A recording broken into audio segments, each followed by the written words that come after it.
my ancestry is also my root system. My ancestry is not just the past. The lives of my ancestors are also encoding or living in me today, because I'm a culmination of many, many lifetimes. Welcome to Point of Relation with Thomas Hübl, a podcast that illuminates the path to collective healing at the intersection of science and mysticism. This is the Point of Relation.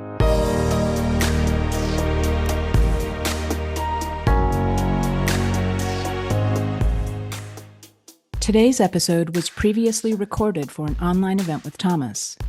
Although it took place at an earlier date, the insights and discussion remain relevant. Why are we looking into ancestral healing? Why is that important? You can say, on the one hand, it's important because we all have like a context. And in the modern or postmodern time, especially also in more Western-oriented cultures, we might have lost a bit the importance and the connection to our ancestral lineages. But when we look at it closer, then we can see, wow, my ancestry is also my root system. My ancestry is not just the past. The lives of my ancestors are also encoding or living in me today, because I'm a culmination of many, many lifetimes that lead to the fact that we can have this kind of conversation, that we can build this kind of societies, that we can hold this kind of scientific complexity, that we can do so many things that many, many people developed over thousands and thousands and thousands of years. And that's why every one of us has a context.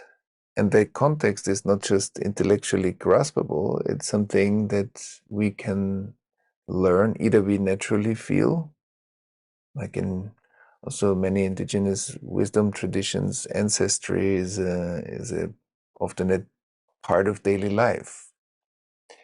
And it's part of the subtle perception, the sensing capacity that we have. And so today we want to, on the one hand, say, yes, intellectually we all know, of course, that we have a context and we have ancestors. But when we want to work on the ancestral healing, healing is an embodied kind of art. Healing works through our bodies. Healing works through increasing our awareness. Healing works through being able to connect to, for example, traumatizations in our own biography, in our parents, grandparents, great-grandparents' biography, and to create a felt connection. And that's why I love the image of when our ancestors are able to look at each other. So when we can look at our parents, when our parents can look at their parents. And looking is not just looking, is when we can see each other. And seeing is clarity, and seeing is clarity, is presence. So when the relationships are healthy and when the relationships are open, then there is a transgenerational data flow that is open. When there was a lot of trauma or the hurt relations, people turned away from each other, then the data connection is reduced, limited, shut down, and the ancestral data flow is compromised. And one could say, oh, yes, that just happened in the past. Now I'm here, I'm living my life, and it's fine. I would say, yes, it's true. We are here and we're living our life now, but that ancestral compromised relationship also has an effect in us, also has an effect in our bodies, also has an effect in our lives. And so today, during this exploration today, we want to look at when we look at the hyper individualization in our especially in our Western culture, then the individual has a lot of attention, and there's a lot of focus on the individual, and often freedom is seen how an individual can decide. But the question is, what am I free of when I'm deciding? And is that decision making, is that choice that we have a conscious choice, or is it driven by other factors that I think my choices are free of, but they're actually deeply influenced by our unintegrated past?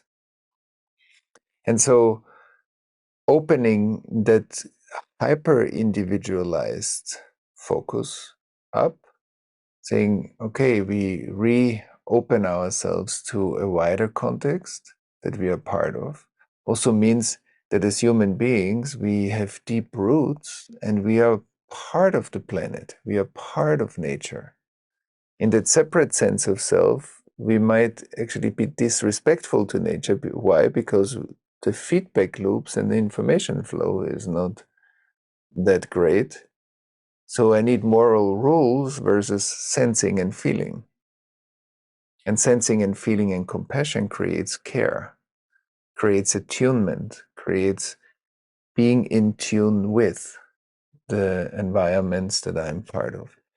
And so that creates freedom, because that creates inclusion of information in our choices. And the other part is, so opening up the hyper individualized lens or the separate sense to a more breathing, open awareness hub, that every one of us is a hub of awareness where a lot of data flows come together. And that is how we, of course, individually live our lives, but that's not separate from collective dimension, the ancestral and collective dimension. That's why also in our work we call this the IAC fluidity, the individual, ancestral, and collective, either fluidity, data flow, or traumatization, which means rigidity or frozen data flow. And where data is not flowing, we can't feel and sense. So our sense making is compromised, and our aliveness, our resonance capacity is reduced. So that's why individual healing, individual therapy, individual trauma work is of course very important, but that's embedded in bigger nested systems that are equally important for that individual work. And sometimes we see that our individual work progresses when we include a wider radius of information to help unstuck the pipes that lead to those individual issues, patterns, behaviors, difficulties, and so on. And so today we want to focus on the A part, on the ancestral part, so the individual, ancestral, and collective liquefaction. Because every trauma work is not just dealing with the past, is actually creating a relationship to the part of life that is unintegrated, not integrated yet. And integrating past means we increase presence and we increase the richness and the abundance in the present moment. Trauma creates a sense of scarcity. Healing trauma creates post-traumatic learning. So the one who integrates something grows. The perspective grows, more information can be included. It's way more integrated and less separate. So that's how we also kind of liquefy a sense of separation into a sense of resonance, interconnectedness, openness, data flow. And when we look back, we're not looking back literally, but let's when we look at our ancestors, and we see three elements that we want to focus on today, also in the practical part, after which we will go into a deeper contemplation, the inner journey, and then we have some reflection time for everybody to see what we find during that journey. And so when I look at my ancestral root system, what do I see? What do I feel?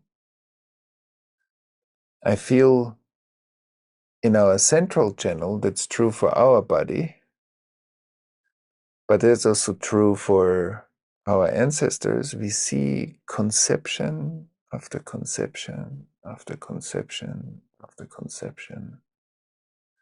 There is life. So the central channel is the transmission of the sacredness of life. That's life wanting to live for millions and millions of years. Because the fact that we are here means somehow life made it until today. So when all of us look into our ancestral root connection, we see an unbroken line of life. There's a sacred stream that's being passed on every generation. And so there's that the essential part of living, life, the spark of life. And around that spark of life is information. Millions of years worth of information. So there's the sacred spark of life and that information that creates the composition or the design of our reality. And that information has two types of information. One stream is the integrated part of life that our ancestors handed over to us. Integration means flow. These are all the parts in our lives that are flowing anyway.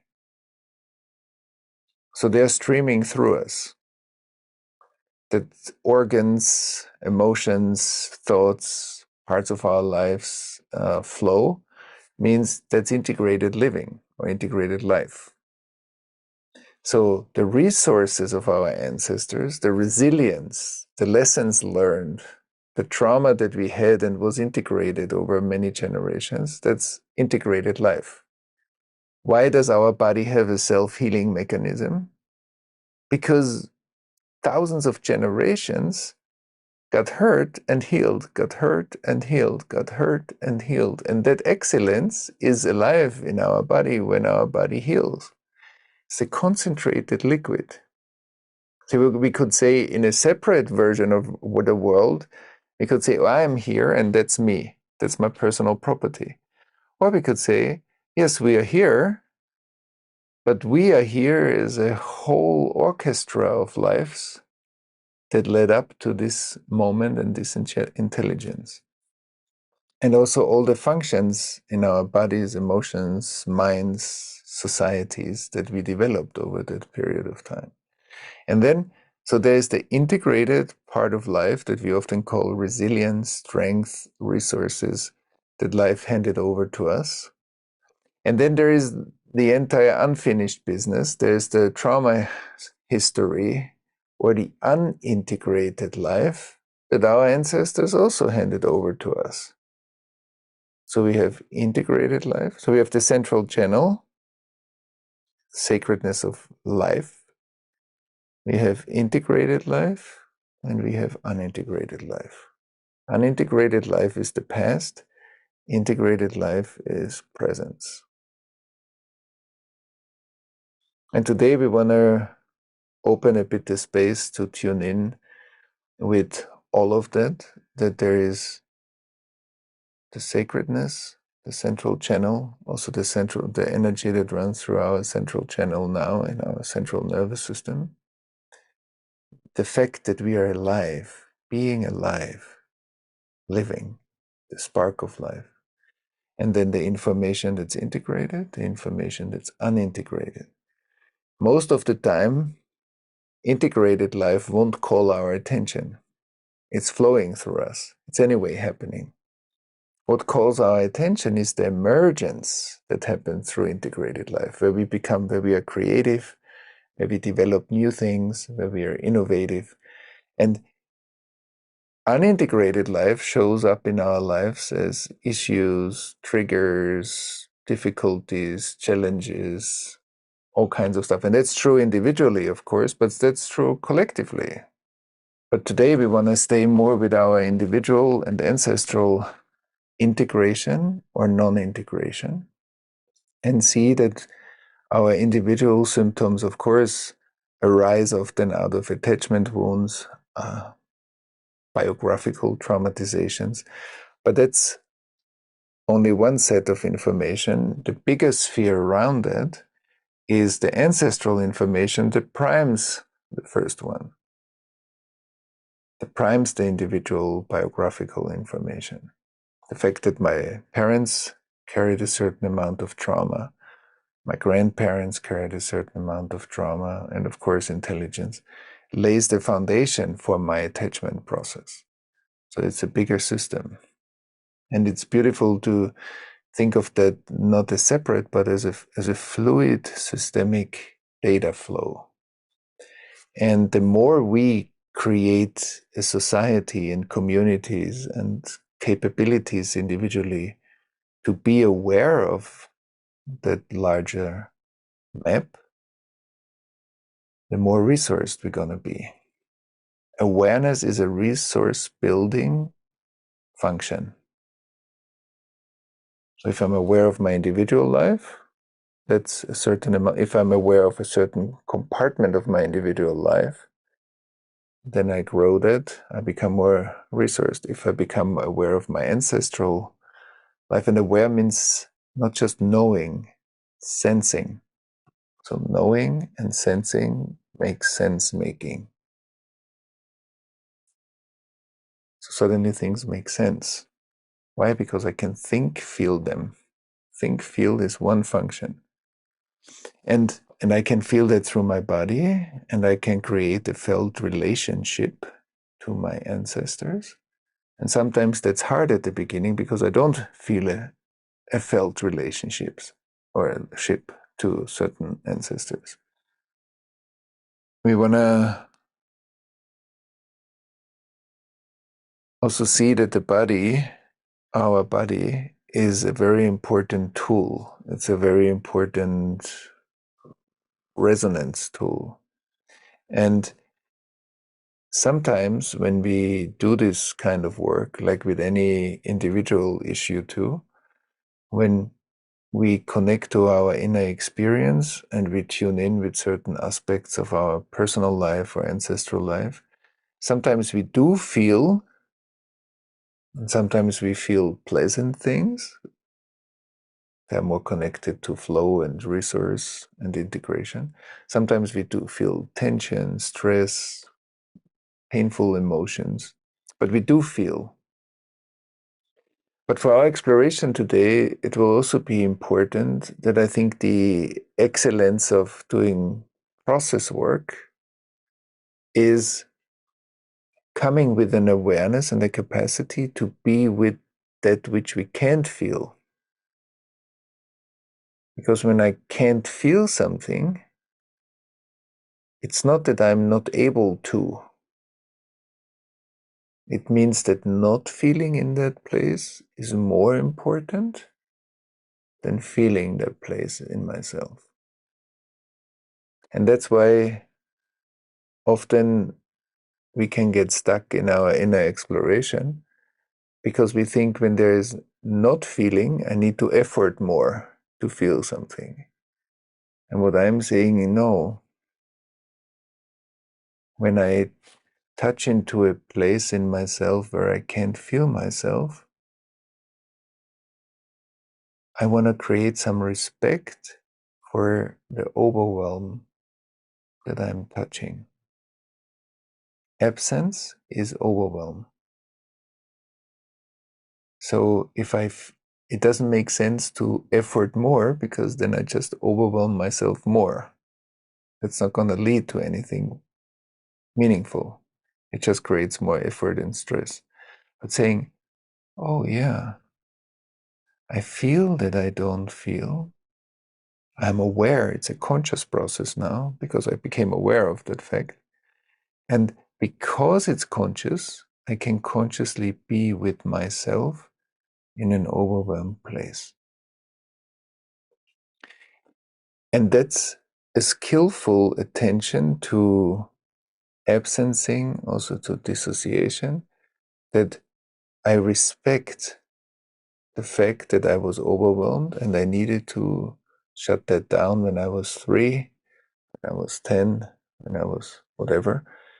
And that kind of compassionate versus I'm not able to do it, I'm doing it wrong, I cannot do it, I don't know how to do it. All these things are not the point. The point is only I'm touching a part of myself that I needed to reduce because something was too much. And in the moment I'm aware of it, I say, yes, now I consciously am with myself in a place where I don't feel because I was overwhelmed. And the reason why I'm saying that, because for some of us, when we tune in with our ancestors, it will be easy to feel into our parents, grandparents, great-grandparents. But for some of us, when we try to do it, we feel first nothing. And that nothing is not a mistake, that nothing is part of the process. And that's why making a space for I don't feel much, instead of, as I said, efforting more or thinking I'm doing it wrong, but making a space and say, yes, my first sense that I get is that I don't sense something, or I don't feel something. And that's the beginning, because that's where we often exit into thinking. That's where I come back and then I start thinking about the process. And of course, then I can't feel much because I followed that unconscious exit. And so if that happened throughout our journey, that's totally fine, because that's part of the process. Sometimes we needed to shut things down because that was better for us than to stay in the discomfort of whatever that content was. And that we develop a loving, compassionate relationship to that too. And often by making a space for overwhelm, we provide the attention that was missing, and then things open up in their own way and their own pace, often anyway. But that's just an important factor for our work. And I believe that opening our awareness, we will do it. We will look into the, as I said, the sacred flow of life, and then we will move to the resources, and then we will move to the potential traumatization. Because the fact is, we are alive. Many of our ancestors are not alive anymore, most probably, or maybe. So that means that we are the ones that are living, that still have the power to expand our awareness, to include the fractures and fragmentations in our ancestry. And that brings healing awareness into those places, because they are not living separate from us. They are maybe different in time and space, but they are still living in us. And I believe that every one of us has an individual, ancestral, and collective nervous system. So when I feel myself as an individual, I use a certain part of my nervous system. When I tune in with my ancestors, my ancestry, I change a bit parts in my nervous system that I use. And when I tune in with the collective field, then I use my collective nervous system. And so in all three, we are, it's like different parts of our different parts for drawing, and we use different parts for mathematical equations and different parts for emotions. And so also the expansion of consciousness uses different parts. Maybe one more thing. I think especially in our time, when we often see that hyper-individualized, so capitalism-driven self, that without the context of our ancestors and our roots, we often feel a bit disconnected from the pulse of our planet. But we are all the planet. We are not on the planet like aliens running around on the planet. We arose and are rising out of the planet. The substance of our body is the substance of the planet, the water, the carbon, the minerals, the metals. And I believe through our ancestry, we reconnect to a very precious awareness of the pulse of Mother Earth. Same as there's the spiritual power that resources us and runs through us. It's also that we can feel how the planet is pulsing, and in a way through that pulse communicating. And that helps us to be in sync, and that helps us to restore feedback loops in the biosphere. And that helps us to find another relationship, and another relationship to the biosphere that we know is endangered. And that's why ancestral healing is important for our individual lives, obviously, because it can heal parts in our individual lives.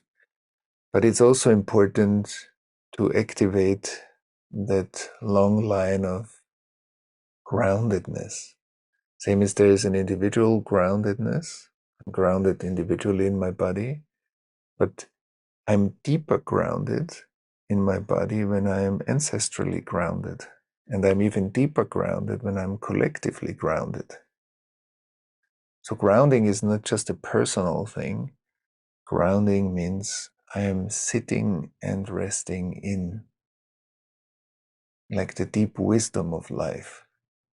Because this ancientness is wise. And wisdom is the amount of life that I can include in the way I live. So being grounded in the ancientness of life makes us wise.